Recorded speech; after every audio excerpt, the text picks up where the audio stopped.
సూర్యాపేట జిల్లా కోదాడలో బాధిత రైతు ఆందోళన చేపట్టాడు. వారసత్వంగా తమకు రావాల్సిన ఎకరం భూమికి పట్టా ఇవ్వకుండా ఎంఆర్ఓ అడ్డు తగులుతున్నాడని ఆరోపించిన రైతు దేశిరెడ్డి అనంతగిరి తహసీల్దార్ కార్యాలయం ఎదుట కొందరు రైతుల మద్దతు కూడగట్టుకుని ధర్నాకు దిగారు. రిజిస్ట్రేషన్ కోసం ఎంఆర్ఓ దగ్గరకు వెళ్తే 40,000 లంచం అడుగుతూ ఇబ్బంది పెడుతున్నాడని ఆవేదన వ్యక్తం చేశారు.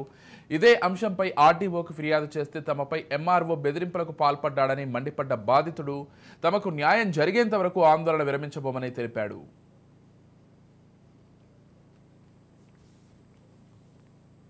వికలాంగుడు వృద్ధుడు, ఆయన భార్య వృద్ధురాలు. సరే మేము వృద్ధాప్యంలో ఉన్నామని చెప్పి ఒక 10 గుంటలు అమ్ముకొని మిగతా 30 గుంటలు కొడుకులకి గిఫ్ట్ సెటిల్మెంట్ చేద్దామని ఫ్లాట్లు బుక్ చేసుకొని వచ్చారు.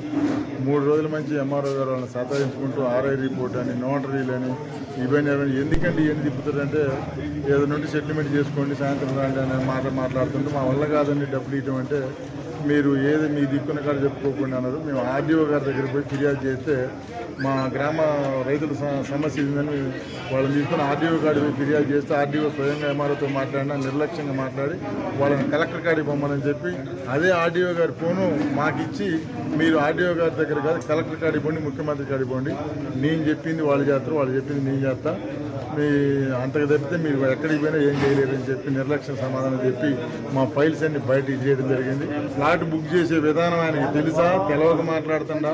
ఒకసారి స్లాట్ బుక్ అయిన తర్వాత 24 గంటల లోపు రిజిస్ట్రేషన్ చేయాలని అది ఏ అధికారి ఆపలేడని చెప్పి ఒకవేళ కేవలం కోర్టు ఉత్తర్వులు ఉంటే తప్ప మనం ఆపడానికి మనకి రైట్స్ లేవని స్వయంగా ఆర్డీఓ గారు చెప్పినప్పటికీ కూడా తను నిర్లక్ష్యంగా రైతుల పట్ల దురుసుగా ప్రవర్తించి బూతి మాటలు తిట్టి రైతుల ఫైళ్లు బయటకు విసిరేసి ఈ విధంగా వ్యవహరించడానికి నిరసనగా రైతులు ఈరోజు మాకు న్యాయపరంగా మా రిజిస్ట్రేషన్ మాకు అయితేనే ఇక్కడి నుంచి పోతాం, లేదంటే ఆయన పై ఆఫీసర్ ఆర్డీఓ గారు కలెక్టర్ గారు వచ్చి మాకు సమాధానం